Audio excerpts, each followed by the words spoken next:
Ay guys, nagpakulo po ako ng buto ng turkey. Ayan po, tanggal-tanggal na yung laman. Lagyan ko po yan ng patatas. Ilagay ko na po ang cabbage ko. Isang cabbage na maliit. Yan po, nilalagay ko na yung Shanghai bok choy.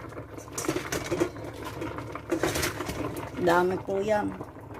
Kaya nilagay ko na po yung puno ng asparagus. Ayan, nilagay ko na rin po ang asparagus. Madali lang po yan.